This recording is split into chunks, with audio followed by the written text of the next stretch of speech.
Hello, we're back, and absolutely nothing has changed. It's part 4 of our draft review. We are going through the red cards today. As a basic reminder of what it is that we're doing, we're going to be looking at each of these cards, evaluating how good they are in Graft on a S to F scale, where S is like an absolute bomb that we are very, very likely to splash for. A C is like a sort of middle of the road card that is generally going to be the usual filler for our decks, and an F is a card that basically you should never pick, and you never really want to play.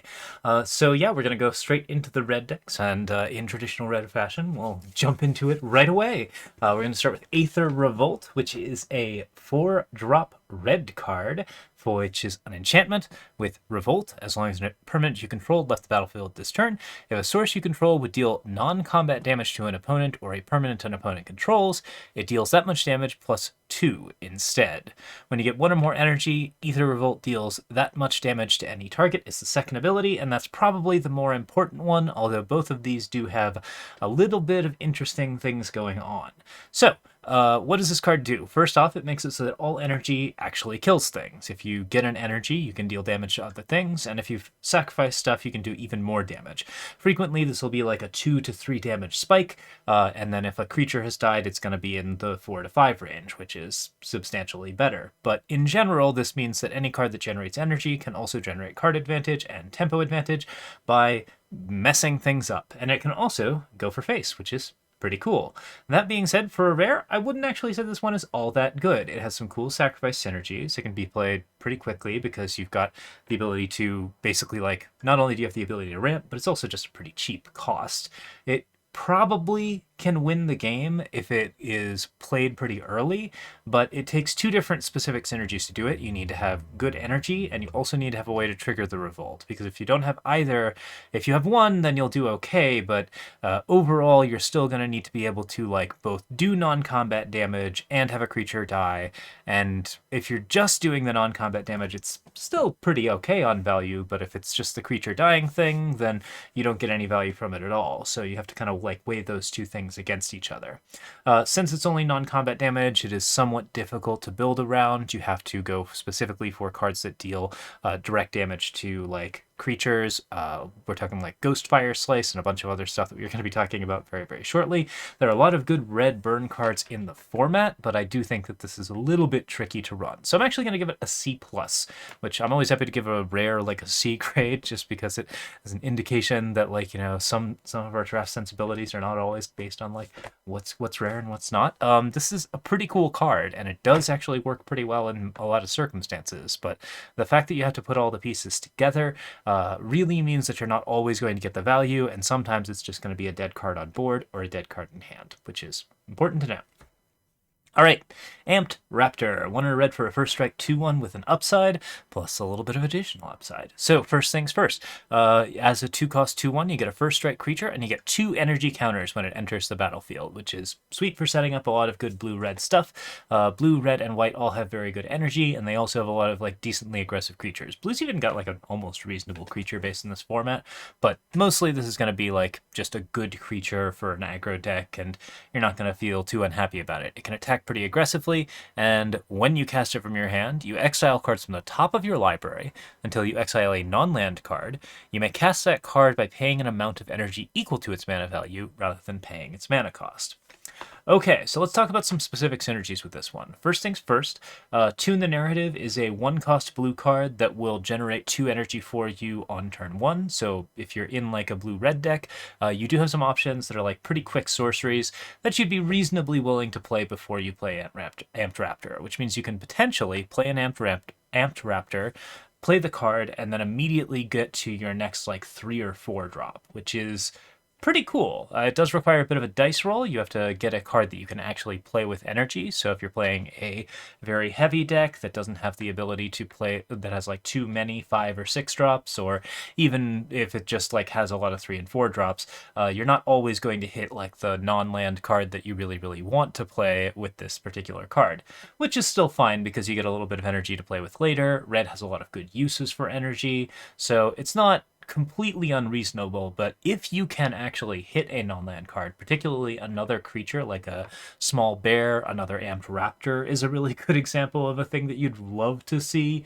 This actually becomes a pretty significant tempo spike because you can play a 2/1 into a 2/1 into a 2/1 into a 2/1. You can play a Tune the Narrative into an amped raptor into a very nasty creature or like an Ether Revolt. Like you can, thread our Ashling Flame Dancer with next card in our list. You can do a lot of like really wild things on turn 2 and potentially spiral the game out of control very, very early in your sort of aggro deck. In addition, the card actually functions pretty well in most control matchups because it synergizes really well with cards like Brain Surge. I think that like if you are doing a lot of scrying, if you're putting cards on top of your deck, you can pick a particular card that you know you're going to be able to cast, and then you can cast it for free with Amped Raptor to get a little bit of extra card advantage out of it, which a creature plus some card advantage, that's great. That's something that a control deck's pretty reasonable about building around as well.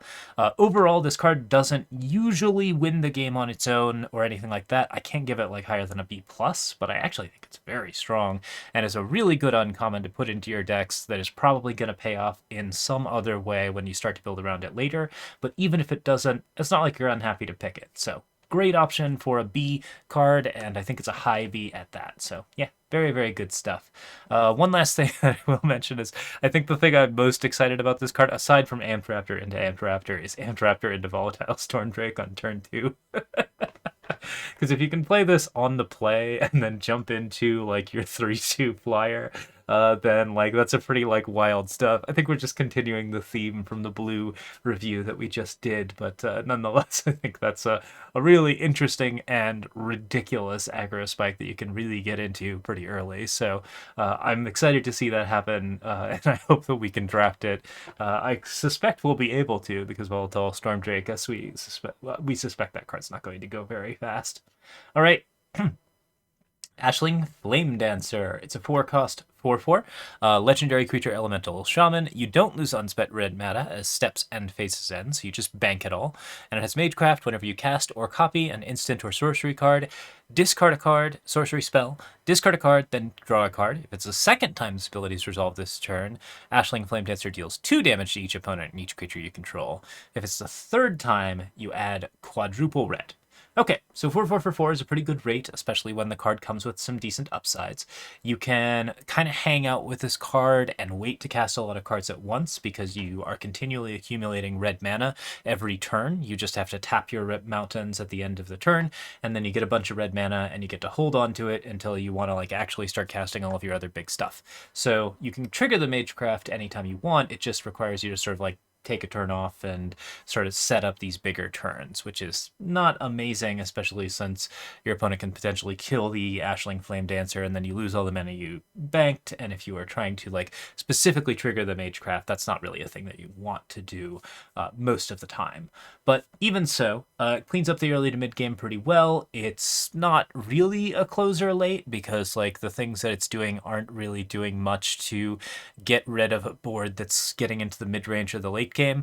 It clears all the like small aggro creatures out if you can actually get the second Magecraft, but like the third Magecraft is only giving you additional mana, which you're already getting from kind of like stacking your mana on top of itself. So yeah, I'd say this card kind of needs to be played with card draw a little bit to be good, but overall, it's looking pretty interesting. I'd say that like blue-red decks are looking pretty exciting with like Ashling Flame Dancer and Amped Raptor. There's a lot of like unusual things you can do with the card, but overall, I probably give it like a B. I think it's just a really decent card for its slot, but it's not doing anything that's going to like win you the game. So we can't give it an A in that particular circumstance. I do have it as an A in here. I'm not sure why. All right, Cursed Mirror.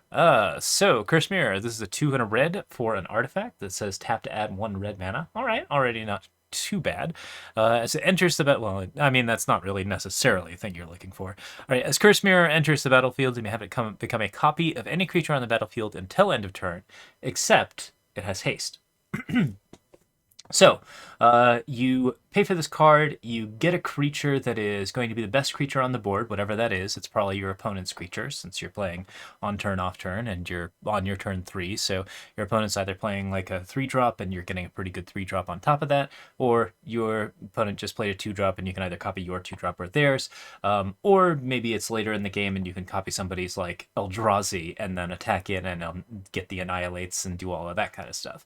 Oh, that's pretty fun. Haste creatures are really nasty. This is potentially something that could do some like unusual stuff in the format, particularly when you're copying your opponent's bigger bombs and potentially even getting to hit them with that bigger bomb first. Because like, if they play an Eldrazi, you play a Cursed Mirror, then you get to attack in, do something cool.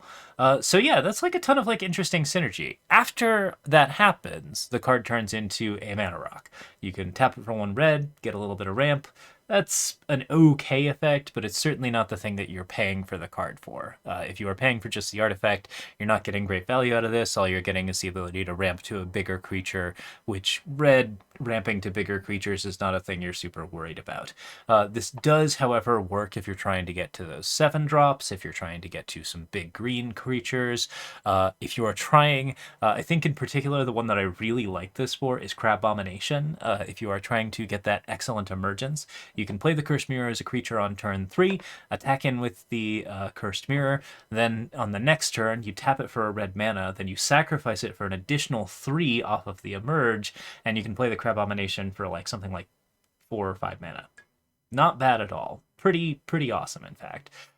So yeah, there's a lot of like interesting synergies with this kind of artifact that makes it pretty interesting. And I think the first like sort of big hit that it gives you from that attack actually does make it potentially worth it. I'm going to give this like a low B. I think it is actually like pretty okay, just because there's so much artifact synergy in the set. There's a ton of interesting things to do. You're never really unhappy with the extra mana, and the fact that you can just sort of like turn a big creature drop into kind of a problem for your opponent, especially when it's like a big Eldrazi drop. I think that's very interesting and certainly has some good potential. One final thing to note about it is that you have it become a copy of the creature on the battlefield instead of enter the battlefield as a copy of the creature, which is just a difference that is always important to note because it means you don't get any of the summon effects that you normally would off of summoning this creature. So it does have a somewhat limited pool. I could even like lower it down to a C for that reason. I think there are like it is trying to work with so many specific synergies, but I do think that it has a lot of synergies in the set, even though they are all very different and very unusual. So yeah, this is a card that is going to be hard to play with, but I think it is actually very strong. So yeah, it's interesting. Not going to win the game on its own, but it can do some good stuff, and that earns it maybe a low B. All right, Detectives Phoenix. 2 and a red for a 1 red bestow collect evidence 6. So you can bestow this as an enchantment for 1 red, which is even cheaper than the creature itself. Although you also have to exile cards with a total mana value of 6 or greater from your graveyard. There is some graveyard hate in the format. A lot of it's like good incidental graveyard hate, so there's a possibility that someone can shut this off a little bit. But, I mean, even then you can play the creature as a flying haste, so it's not the worst thing in the world to go after. Okay. Flying, haste, and enchanted creature gets +2/+2 and has flying and haste. You can cast Detective's Phoenix from your graveyard by using its bestow ability, which is pretty cool because if you're playing a 2 and a red flying haste creature, then that's something that potentially could get sacrificed later or die to like a trade. It's something that's going to be pushing across and being quite annoying. And then if your opponent manages to kill it, then that's a even bigger problem because now you can give your bigger creatures flying and haste, and you can do that 1 or 2 times a game. I would say probably not much more than once a game, just due to the fact that getting 12 cards into the graveyard or even 12 mana worth of cards in the graveyard can be a little bit tricky. But like, yeah, 2 to 1, pretty reasonable chance that this is going to get a good amount of card advantage or a good amount of like extra damage, and it's also very likely to like push in for some lethal. I like this card quite a bit. I think it's definitely not unreasonable for a flyer, like just on rate. The bestow is pretty amazing and can help you kill a player really quickly. It has some good sacrifice synergies, which is nice for like red-black decks, and also just nice in general because there's like a lot of potential ways that you might have to sacrifice a creature. And yeah, overall, this seems like something that you're pretty happy to have in your graveyard from like a mill or anything like that. There's a lot of ways in which the card generally just kind of works, and good flyers are always important in the format. I'm going to give this a B. I think it's good. All right, Eldrazi Linebreaker, 1 colorless, and 1 red. For a 3/3 devoid trample, at the beginning of combat on your turn, target creature you control gains haste and gets +X/+0 until end of turn, where X is the number of Eldrazi you control. All right, 3/3 trample for 3 is pretty good. It's fairly efficient if you can pay the colorless mana, but it is colorless only mana, so that is something that I think is pretty important to understand. We are sort of considering colorless as like a 6th color, but it is a harder color to pay for than most of the other colors. You can only get the colorless mana through lands or through other like sort of things that are like a little bit trickier, like Eldrazi Spawn. So this card is not that likely to come down on turn 3, but if it does come down on turn 3, it's a pretty horrid beater. It buffs itself, so it's a 4/3 on attacks, which is pretty nice. It's got the trample built in, which is excellent, and Eldrazi Spawn count towards its value, which means this card can potentially do like a ton of damage. So if you are managing to play this card on curve, you feel pretty good about it. I'm going to say that since you have to find a way to play an aggressive 2-drop into this in order to get like the most value out of it, and then play an aggressive 2-drop and pay colorless mana, I would say that it's probably not going to make much more than a C+.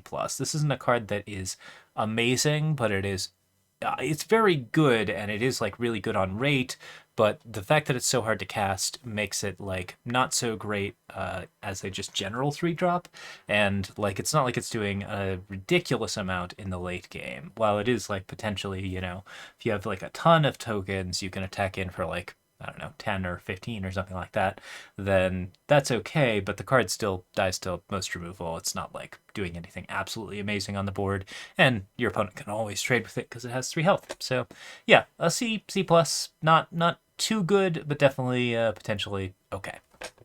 Fanged Flames, devoid 4 damage, target creature or planeswalker. If that creature or planeswalker would die this turn, you exile it instead. So it kills the thing. It's pretty cheap and it's pretty efficient, and the thing is dead.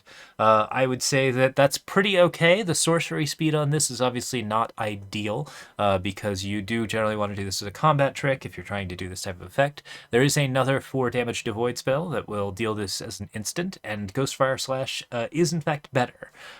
But I'd still give this thing like a C+ or a low B-. I think it is perfectly fine in your deck. You're really happy to see it. You're always going to pick removal pretty highly in the format, and this is good removal for what it's doing. So definitely not bad. Flare of Duplication. You can sacrifice a non-token creature rather than pay for the spell's mana cost, which is 1 red and a red. Copy target instant or sorcery spell, and you can choose new targets for the copy.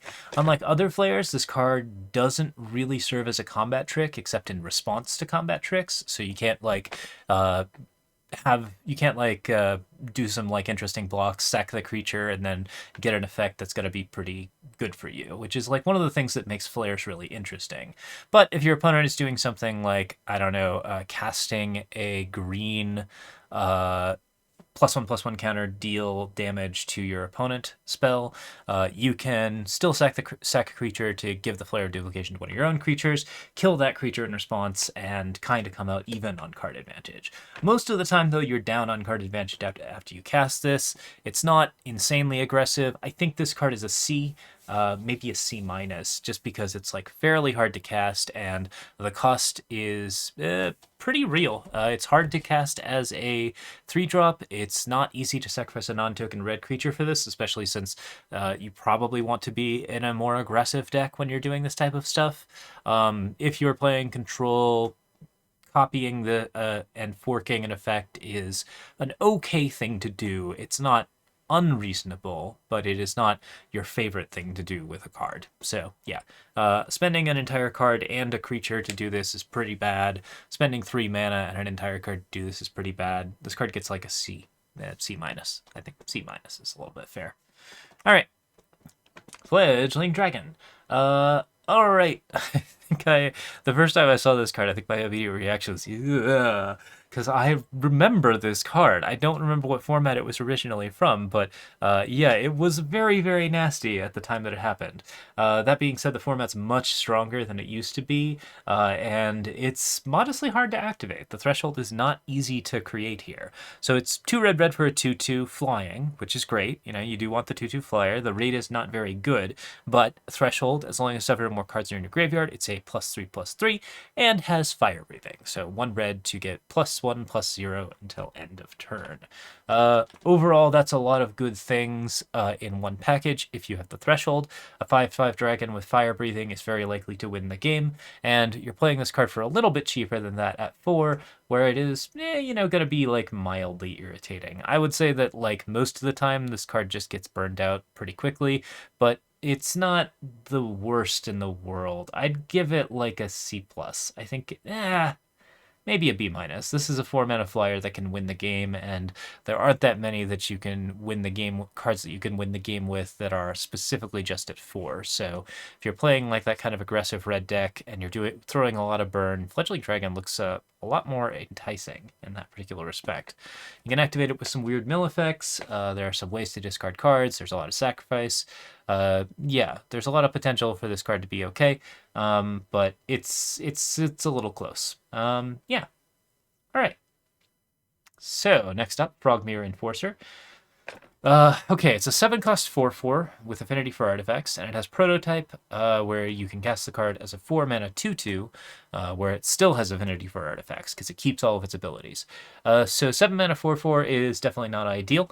If you have an artifact or two, then this starts to become cheaper, but I mean, like 4-mana 4/4 is probably the most reasonable thing to hope for, and unless you are figuring out some way to play multiple artifacts in a turn, this card's not going to be super efficient as a 4/4.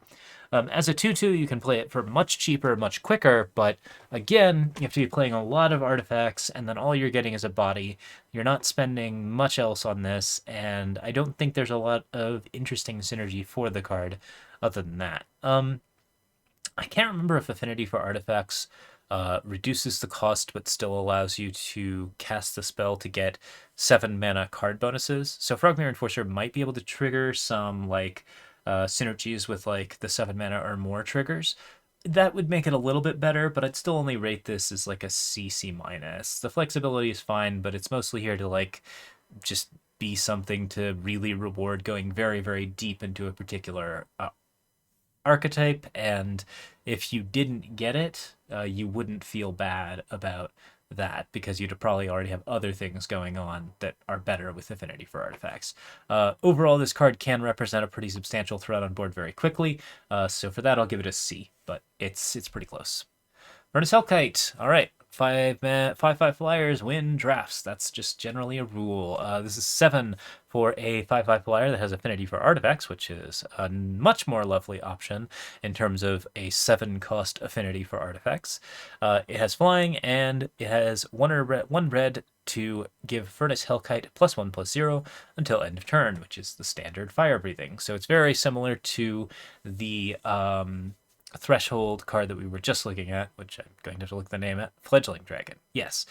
So Fledgling Dragon and Furnace Hellkite basically are doing exactly the same thing. They're both going to be 5/5 flyers with fire breathing that can be played for cheaper in order to get like a little bit more benefit. But the main thing is that Furnace Hellkite is, I think, more consistently on, and Affinity for Artifacts makes this castable at cheaper at an already like decent rate.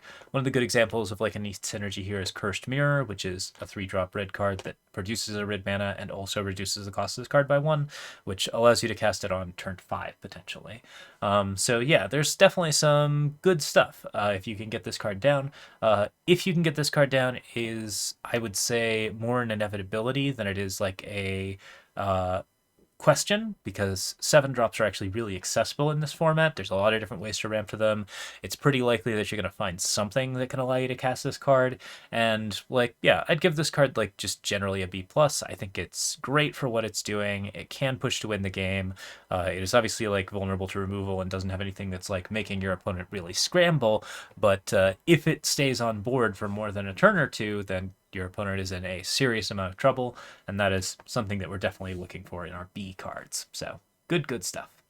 All right, Galvanic Discharge. Got your nose. All right, we got an instant. Choose target creature or planeswalker. You get 3 energy counters. Then you pay any amount of energy counters and deal that much damage to that permanent. One of the notable things about Galvanic Discharge is that you can play the card choosing a creature and then choose to do 0 damage, which I love doing. I much prefer it on the blue card where you are like potentially like drawing a card or doing something along those lines.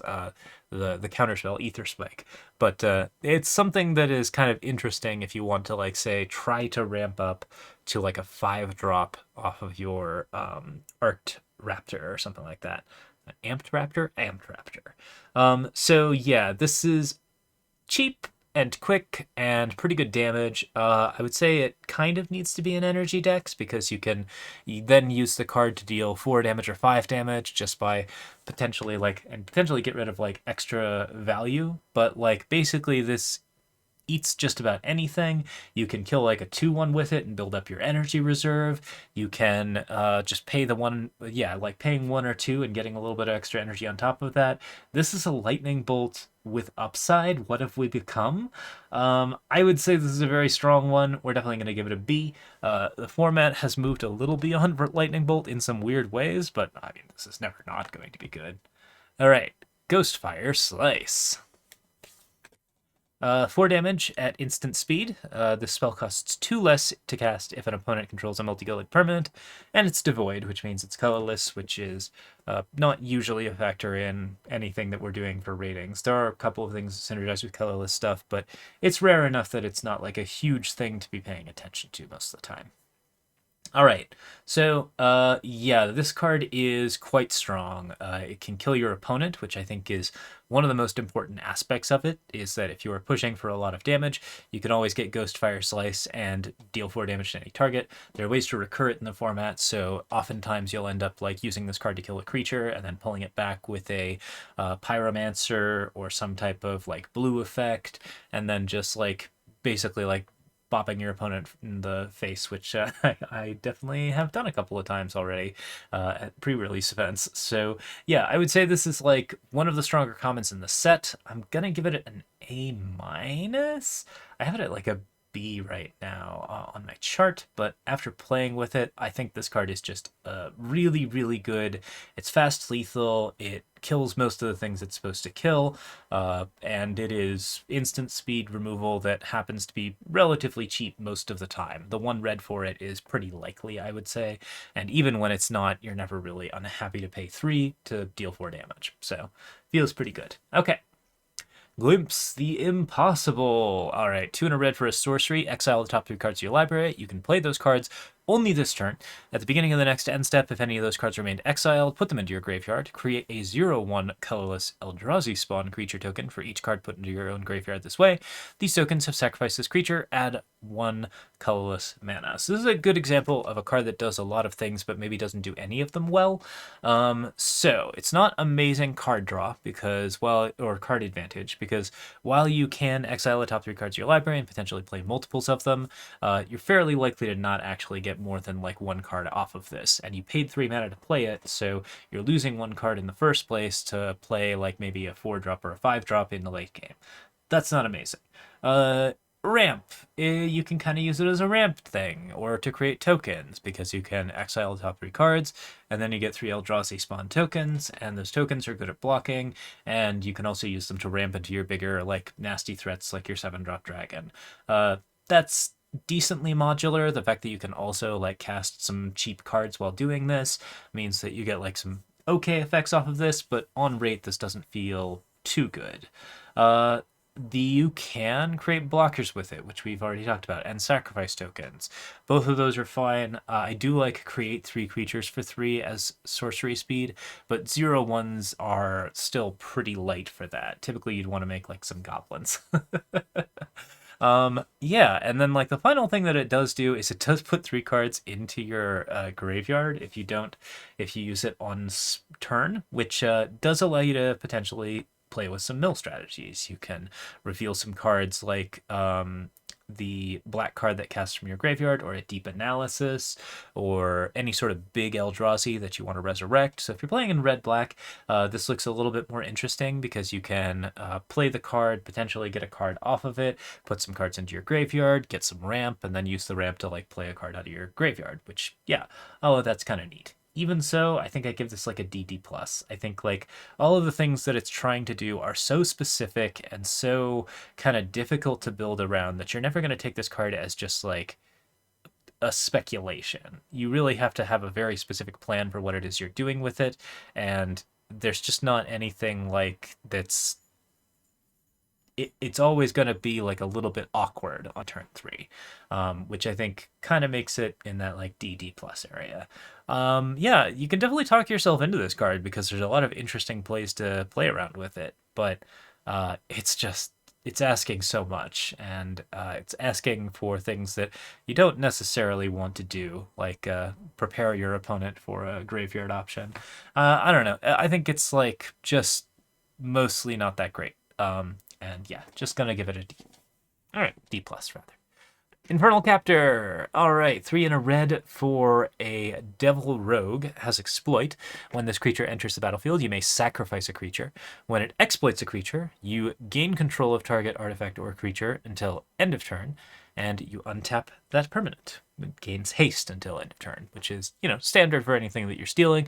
You do want to be able to actually attack with it. Or if it's an artifact, use it for something. Okay, so if you exploited a creature, which is to say if you sacrifice something, you get a decent thing on top of your 3/3 for 4, which 3/3 for 4 alone is definitely not that good a rate, but it's something, I guess. It plays and potentially trades with something on the board.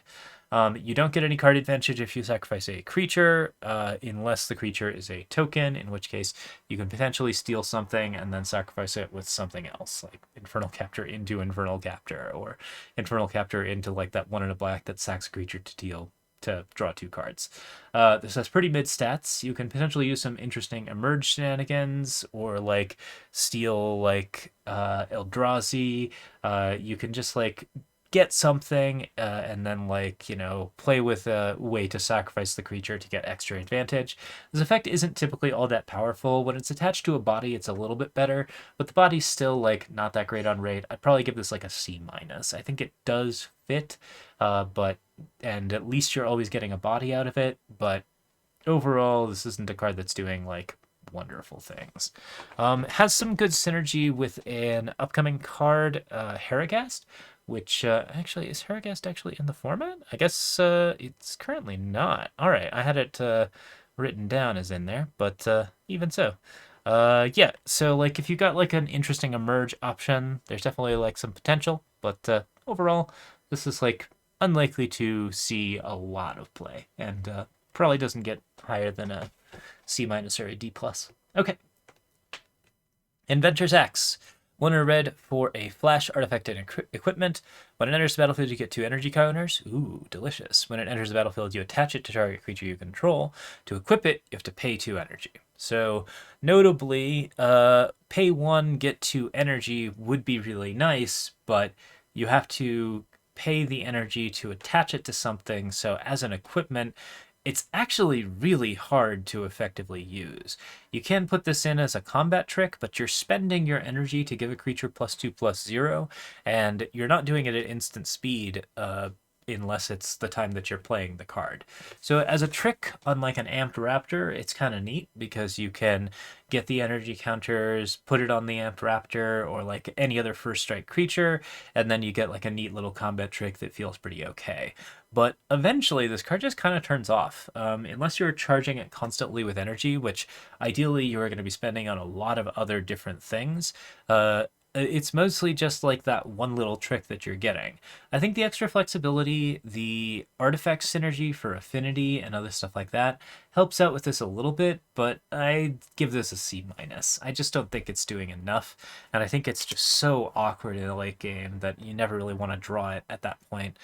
So like unless you are getting like a really fast aggro deck out of this, it's probably not worth running.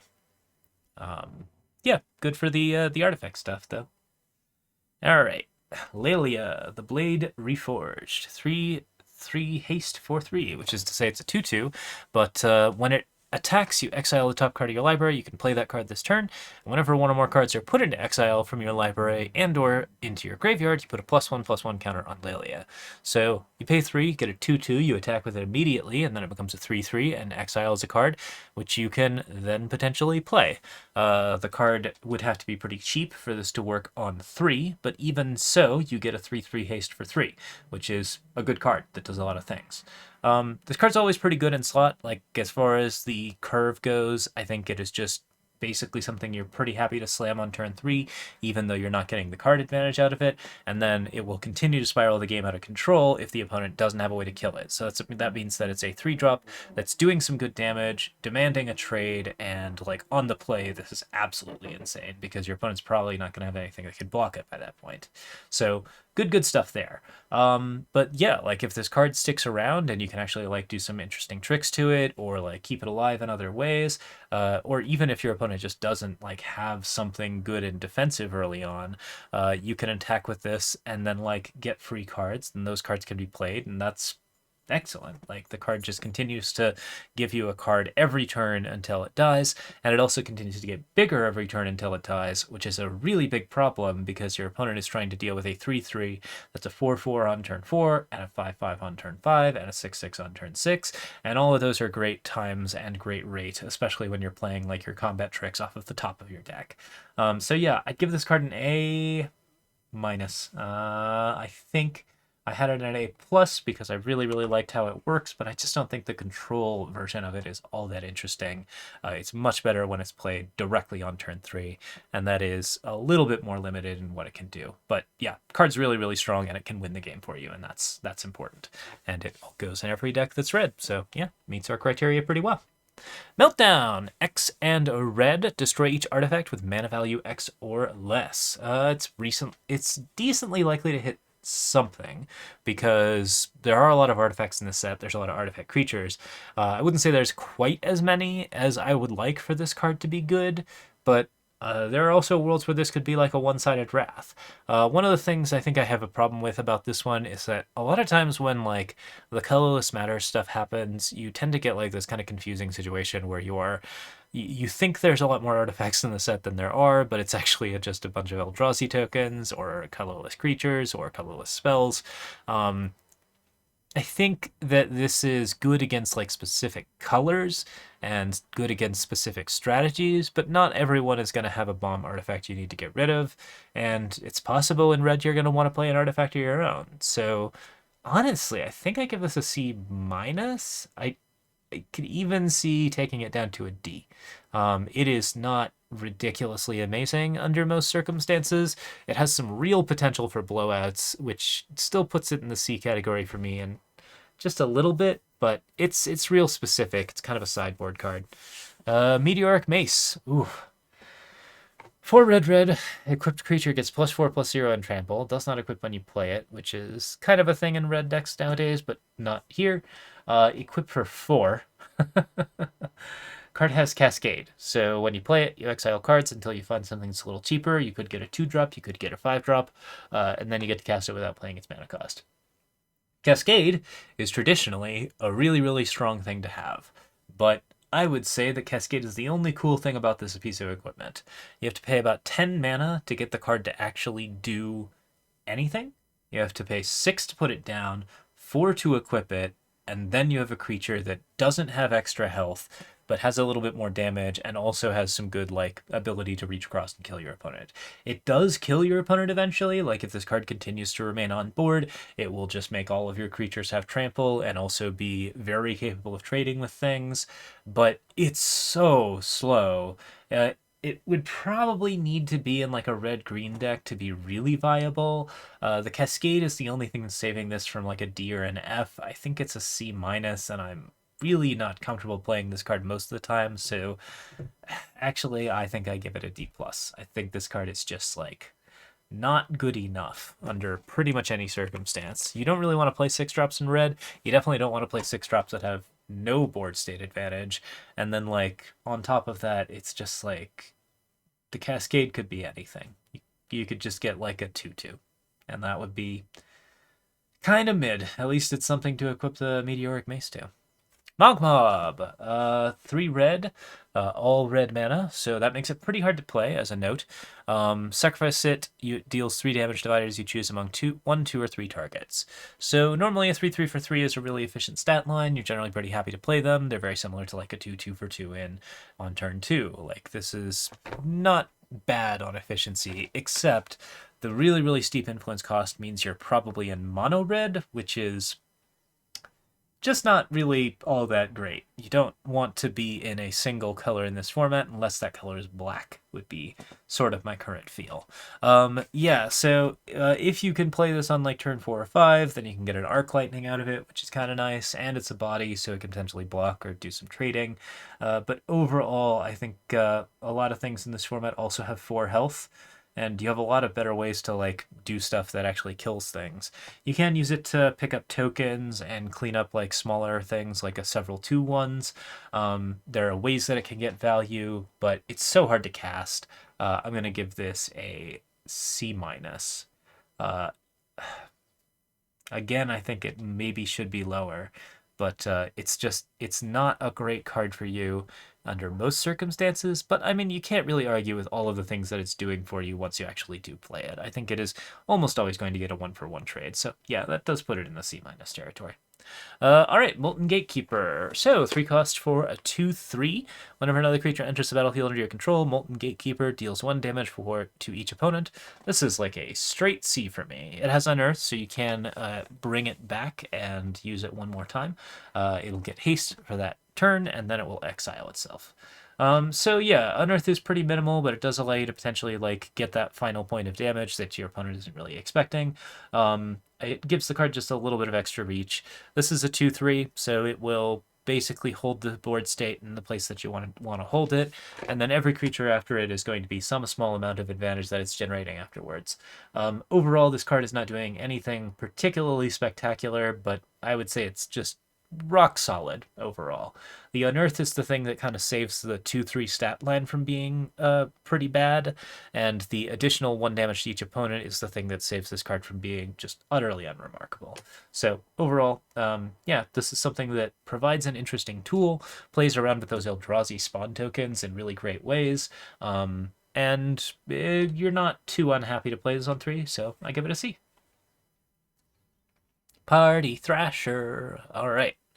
So, non-creature cards you cast from exile have Convoke, which means that when you tap a creature while casting it, you can pay 1 for or 1 mana of that creature's color for that spell.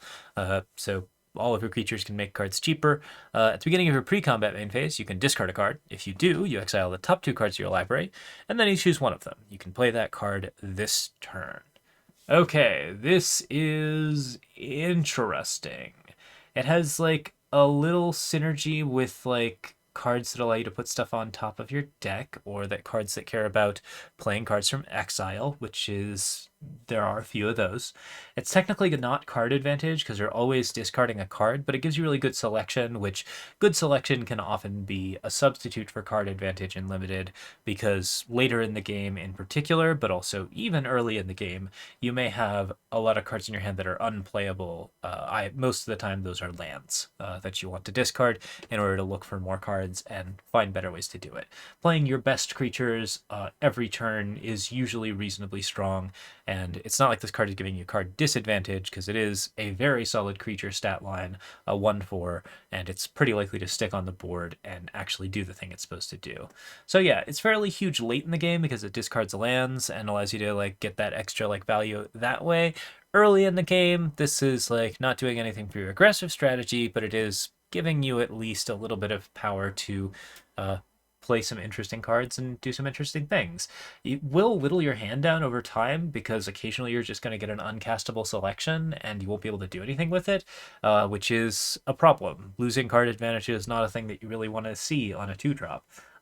But if you're fairly careful with it, I think the card plays fine, so I'd probably give it a C. I think it's adequate for what it's doing.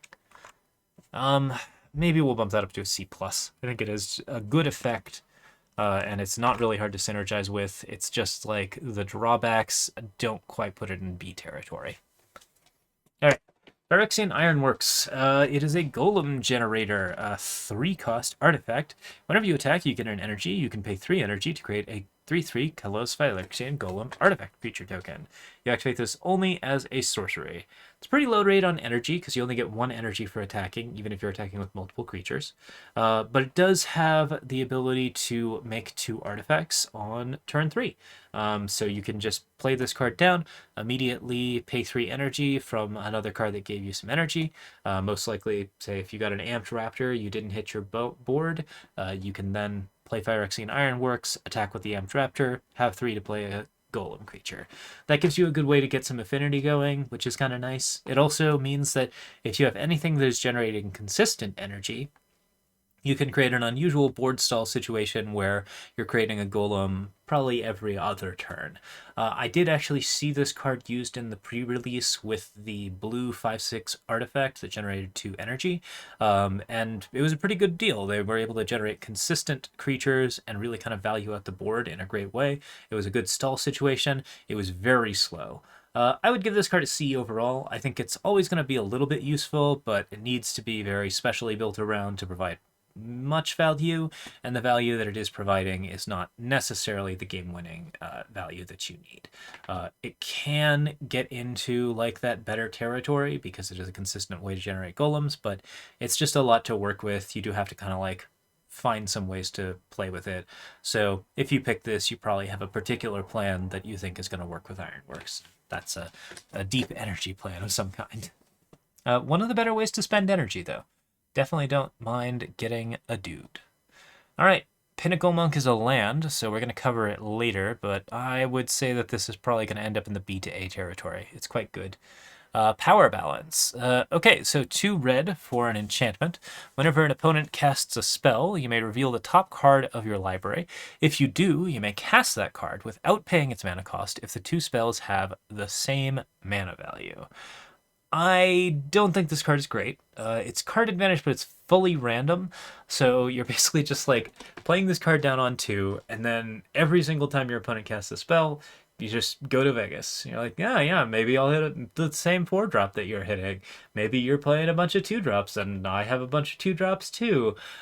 You can play it in basically anything, but the only time you really should play it is when you have instant speed deck sorting, aka Brain Surge, that kind of thing, so that you can actually put cards on top of your deck and then actually play them. I give this card a C-. I think Brain Surge does put it into the realm of playable, but because it's like a common synergy that you can find a number of different ways to access, it's not just Brain Surge. But mostly this card should not be played unless you really, really know what you're doing. So yeah, pretty mid. Ral and the Implicit Mage. We're also going to talk about Ral soon. Okay, Saga. So 3 things on 3 different turns.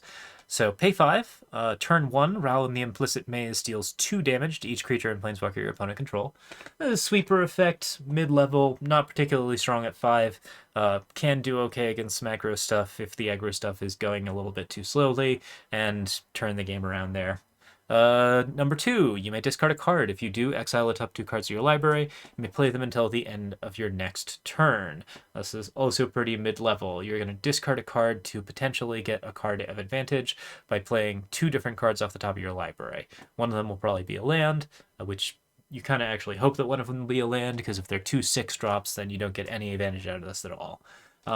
It's also fine. Number 3, create a Spellgorger Weird token. It's a 2 and a red 2/2 weird creature with whenever you cast a non-creature spell, you put a +1/+1 counter on Spellgorger Ward.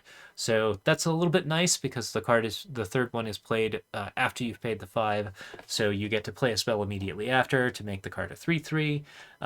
But yeah, this is still like a lot. 5 is pretty expensive to be expecting to live for 3 turns. I think the 2 damage is not necessarily saving your life from larger threats that are going to be around when you play Ral and the Implicit Mage.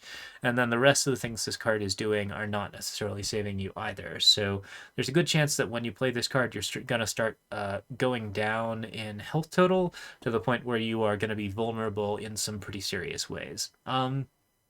If you can stick it and it does all the things it's supposed to do, and you don't get a bad roll on the second turn effect, it's good value overall. You get a nice growing creature at the end of it, you get a good board sweeper at the beginning of it, you get potentially 2 cards worth of advantage in the middle of it, and that's a lot of things for 1 card to do. But I still only give this card like a C minus. I think it is fine. Ral, Monsoon Mage. All right, so this is one of the Planeswalkers. It's a flipper. Instant and sorcery cards you cast cost 1 less to cast, which is definitely not too bad on a bear. Like if you're playing a 2 cost and then it also reduces the cost of your instances, you can, cast 2 Ghostfire slashes on. Oh no, you can't. You can only cast 1. So yeah, you can start casting some like cheaper spells pretty quickly. Whenever you cast an instant or sorcery spell during your turn, flip a coin. If you lose the flip, Ral Monsoon Mage deals 1 damage to you. If you win the flip, you may exile Ral. If you do, you return to the battlefield transformed under its owner's control. So Ral reduces the cost of your instant spells, which is mostly not that great, and then it has a downside. So this is a 1/3 card with a downside where after you cast an instant or sorcery spell, you're flipping a coin and probably taking some damage. If you don't take damage, you at least get to flip Ral, but let's live in the world for a moment where you are just losing these flips and see how happy you are about this card. Overall, at the moment, I'm not feeling too great about it. It's so far the worst Planeswalker. Let's see the other side. All right, Ral Leyline Prodigy. When it enters the battlefield, it gets an additional loyalty counter each turn for each instant or sorcery spell you cast this turn, which because you flipped it will be at least 1. In fact, it is almost always going to be 1, because unless you are flipping a coin, losing a flip, and then flipping a coin, winning a flip, off of 2 instants that you cast in the same turn, you're not going to be like incredibly happy with that. Okay, so first off, there's a +1. Until your next turn, instant and sorcery spells you cast cost 1 less to cast, so it just does the thing that the bear was already doing, except it doesn't damage you for it. The -2 deals 2 damage to fighters you choose among 1 or 2 targets. You draw a card if you control a blue permanent, other than Ral.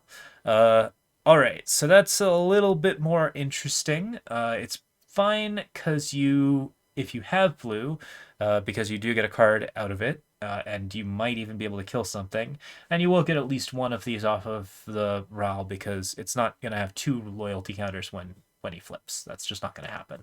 The -8, you exile the top 8 cards of your library. You may cast instant and sorcery spells from among them this turn without paying their mana costs. You're not getting to the -8. This is just not going to do anything. I would say this card is surprisingly disappointing. There's not really a lot you like about it. I'm going to give it a C.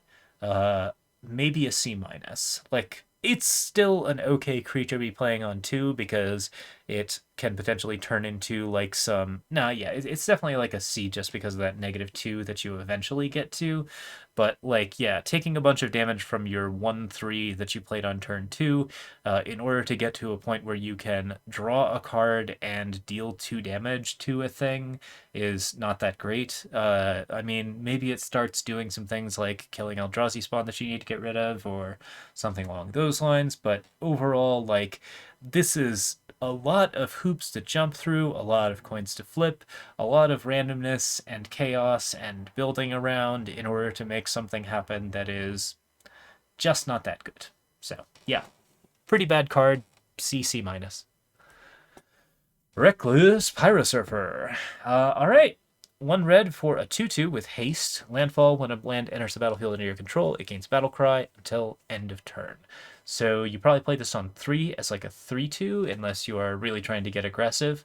But honestly, like if you just need a 2-drop on turn 2, a 2/2 haste is never going to be that bad. This is pretty solid. It's good with basically most other 2-drops. It is always going to be nice and aggressive. The battle cry effect can be good with a large number of things, including Eldrazi spawn tokens. This is good for pushing damage. Because it's not good for anything other than pushing damage, I think I have to give it like a C+. But on rate, it's pretty solid, and it works very well with a lot of other things. So yeah, not a card you're unhappy to play. You always need these 2 drops for the slot, and this is one of the stronger ones that you can get. All right. Reiterating Bolt. I love this one. 1 and a red for a deal 3 damage to target creature or planeswalker.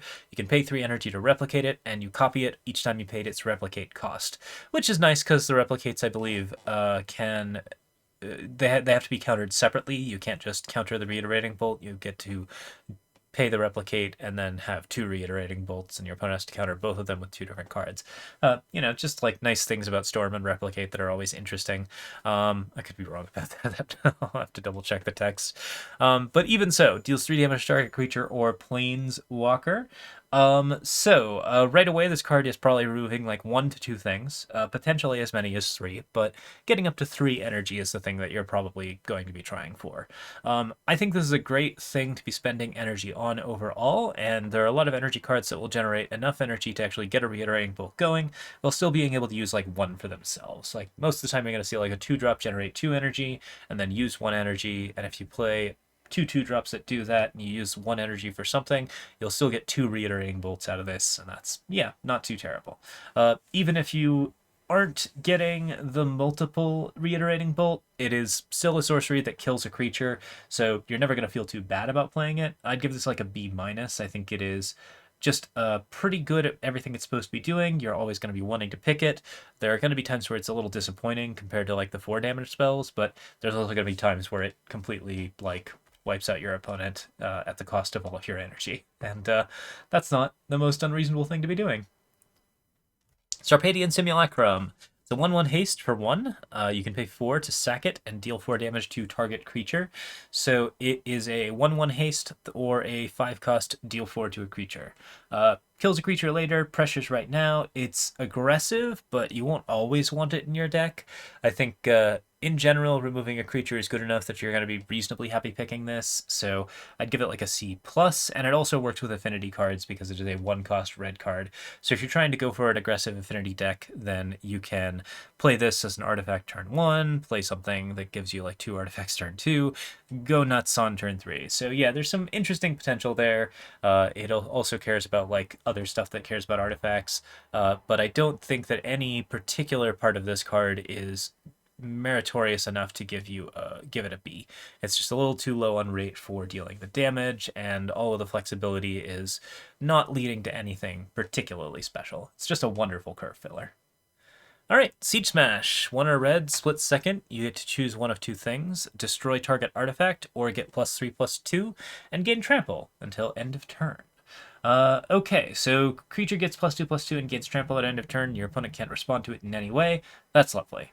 Certainly feels pretty good. You're probably going to be able to kill a player pretty fast with this. You're going to be able to win some trades and actually like get some advantage out of it while also dealing damage to your opponent. In addition, the fact that it's got modular artifact destruction on it can often be really helpful. There are some big artifacts you're going to want to kill. There are some artifact creatures that you'd probably prefer were dead. You can't do both of them, which is a thing that I'm now like just kind of looking for at these cards. But yeah, I think overall, like as far as a 2-cost instant is this is doing everything you want it to do, both providing you with the good value for your aggro deck and also providing you with the particular like thing that you need to like win a trade or kill an artifact that really needs to get killed. So I give this a B-. I think it's solid.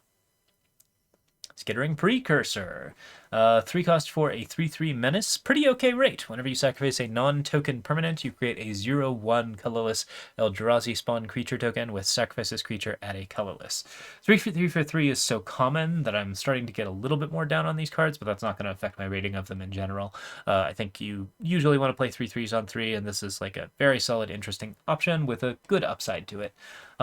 Okay, so it's got some good sacrifice synergies if you need it for later.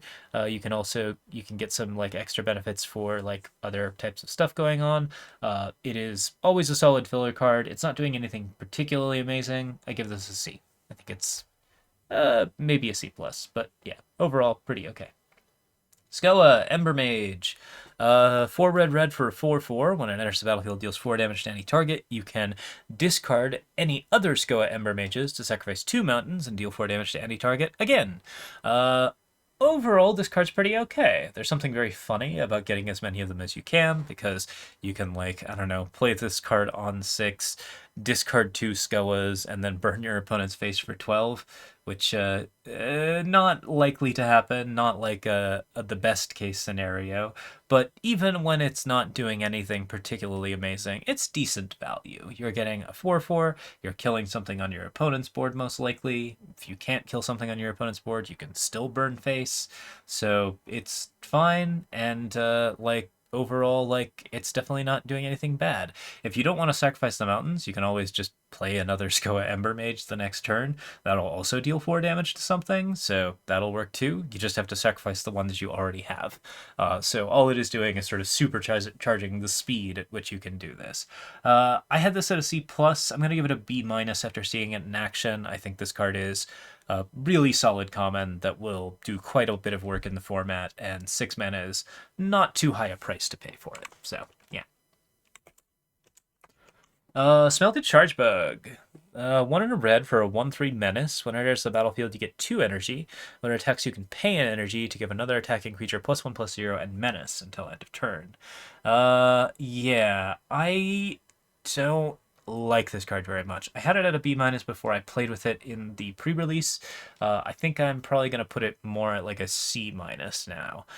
It is a 1/3, so overall, it's not particularly aggressive. It is an artifact creature, but the artifact synergies were not super present for me in the times that I like tried for it. And like, yeah, overall, I think it's just like that's not like a huge reason to rate the card much higher.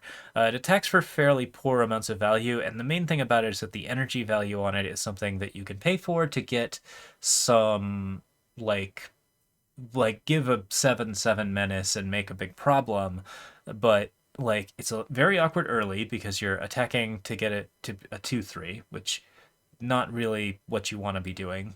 And then it's kind of awkward late because if you are able to spend the energy at that point, your opponent's probably going to have blockers for a menace creature, but it can create some interesting block situations. This is good filler. It definitely like does allow you to play a 2-drop, get some energy, set up for those better energy cards later. But the thing is that basically every time that I played this, I never wanted to spend the energy. And when you don't spend the energy, this card is on rate pretty bad. So I think I would be okay with this. I'm always happier to see an amped Raptor, of course, but I wouldn't give it more than a C-. So, yeah.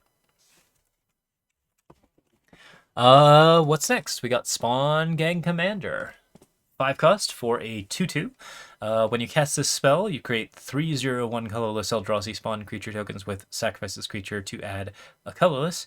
You can pay 1 and a colorless and sacrifice an Eldrazi to have Spawn Gang Commander deal 2 damage to any target.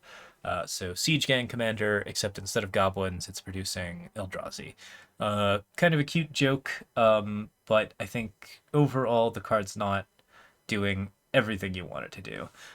Okay, so on rate, this is 3 creatures and a 2/2, and then probably you are going to be able to play 1 or 2 of the sacrifices, and you can sacrifice any Eldrazi if you want to deal additional damage. So potentially this card can do some like game ruling things where you are just basically paying that mana every turn to get rid of all of your opponent's creatures. You're creating Eldrazi spawn tokens from other places. You are spitting damage at your opponent's face because you can do that.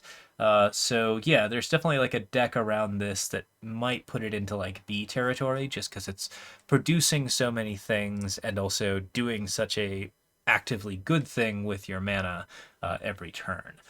You do have to have colorless mana to do it, and you do have to have Eldrazi to do it. Mostly Eldrazi spawn, but neither of those things are particularly uncommon in the format. That being said, there's like nothing about this that I really, really like. I think I give it a B-. I think it's not deserving of a C just because the utility of it is so strong, but it's a lot to ask, and the amount of mana that you're paying for it is not necessarily commensurate with the type of effect that you're trying to get out of it. Thriving Skyclaw is next. 2 red, flying 3/2. What a great little creature. It gives you 3 energy counters when you enter the battlefield, which is great. When it attacks, you may pay 3 energy to give it a +1/+1 counter on it. So 4 for either a 3/2 flyer or a 4/3 flyer. A 4/3 flyer is an incredible rate. A 3/2 flyer is also a pretty good rate. Normally you want like a 3/3 flyer for 4, but having one less point of toughness doesn't really matter in this format. Like, there's not that many things that care about that. There are a couple of red sweepers that will kill Thriving Skyclaw, but mostly it's just like you're going to be getting got by other things that are a bit more annoying. Um, yeah, so it's a huge energy generator and a huge energy soak. If you are losing a health off of it, that's not like too big of a deal. If it is a 4/3, you feel incredible. I would say it's not the best use of the energy that it's generating, but it is a good option because attacking with a consistently growing cat does make a pretty solid bonus. And if you're generating energy, you do want to put it somewhere, and you might as well put it towards your big flying creature. You can potentially do some good stuff with it, but I would say that overall, like, since you are only ever giving out a +1/+1 counter once a turn, and the card is reasonably easy to remove, it doesn't get higher than like a B minus. I think it is a great card for its slot. It's a really good aggressive option, and I do think it's well worth a B. But like beyond that, it's not like it's just doing the thing that it's supposed to do, which is great. All right, Unstable Amulet. 1 in red for an artifact. You get 2 energy counters, and when you cast a spell from anywhere other than your hand, it deals 1 damage to each opponent. A thing that you shouldn't be relying on too often, but which is kind of interesting if you can do it. Okay, so you can pay 2 energy to exile the top card of your library. You can play that card until you exile another card with Unstable Amulet. So this is interesting because artifacts have the ability to tap when they come into play, but if you are playing this card, you may not want to go digging quite that early. You might want to wait until a little bit later, because if you exile a card, you just paid 2 energy, and then your opponent can potentially kill the artifact and prevent you from playing that card, and then you don't get the advantage that you want out of this. But overall, like, this is something that provides some interesting value. It's a great way to spend energy, and there are a lot of ways to cast cards from exile in this format that will slowly drip at your opponent. I would give this a C+. I think it is fine. It is always going to get you something, and it's pretty likely to get you 2 things. And then in addition, it's going to do a little bit of extra damage. Oh, man, I might take that down to a C just because it's like, no.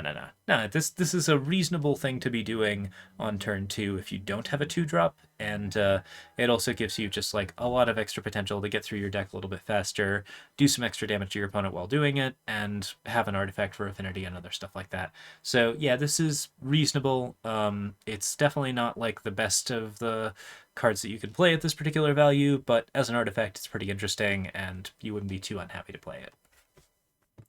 Void Pouncer, 1 in a red for a devoid creature. It has a kicker of 2 and an additional colorless only mana. If Void Pouncer is kicked, it enters the battlefield with 2 +1/+1 counters on it, and trample and haste. The trample is permanent. The haste is not permanent, but that's okay. Yeah, so the 3/1 for 2. Perfectly fine. That's a really aggressive creature. It does pretty well in the format. It's nice and good on damage, and you're pretty happy to play it. If you pay the kicker, it's pretty brutal. That's 5 damage across to your opponent's face, and your opponent will probably have to block it, which means that you're going to split the damage between killing one of their creatures and also dealing some damage to their face.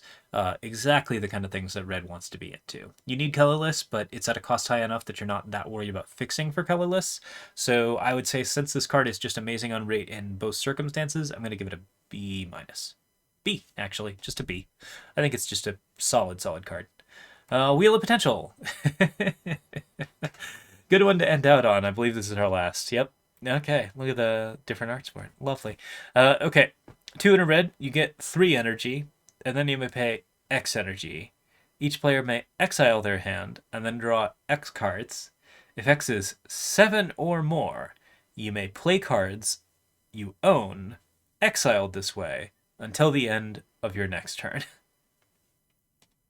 So it's like a cyclable modular Wheel of Fortune, which was never a good card. So let's look at the upside first. If you pay 7 energy, you are going to be playing a Wheel of Potential, exiling your hand, drawing 7 cards. Your opponent is also going to be exiling their hand, drawing 7 cards. You just paid 3 mana, so you are probably not going to be able to play like more than one card this turn.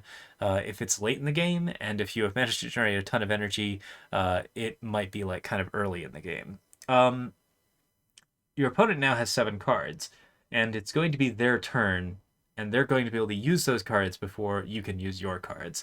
Value or no, your opponent can probably kill you with 7 new cards in their hand, so if you play this late, it probably is just fully bad for you.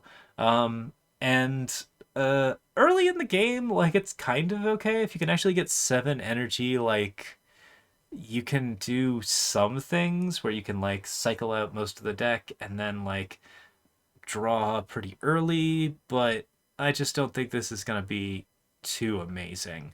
I had this on an F. Thinking about it, the fact that you can play this for fairly cheap and then potentially get like a couple of those cards out when you want to is a bit more interesting. And like it can potentially like balance out your hand in situations where you're maybe like a little bit lower down and your opponent doesn't want to exile their hand and draw X cards. So if you can play like some 1 drops into some 2 drops into a Wheel of Potential, and you have basically no cards in your hand, and your opponent has 5 cards in hand, then you only have to pay like a couple of energy to draw some new cards. Your opponent's not going to exile, you get some advantage back. But I still only give this a D. I don't think this card is very good. I think overall it is looking for a really specific archetype, and then what it is doing in that archetype is spending all of your energy for an effect that your opponent might be able to take advantage of. So yeah, pretty bad. Overall, not a particularly strong option, and that is going to be sort of a pretty poor capstone to the red deck review.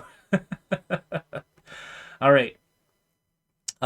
So yeah, that's all of the red cards. Join us next for green. We will be reviewing that very shortly. There will be a video every 12 hours until the set releases. We will be doing the green cards, the colorless and colorful cards, and the lands. And that'll be the end of it. Thanks so much for watching. I hope you enjoyed. We will be back with some more draft reviews and probably some drafting videos in the future. Stay tuned. We might be doing some Eternal content in the future. I'm still kind of deciding on that. I'll definitely be playing some of this new set, and yeah, we're going to see where we go from there. But so far, I'm feeling really excited to be doing YouTube stuff again, and I'm very much enjoying it. I'll see you all next time. Have a good one.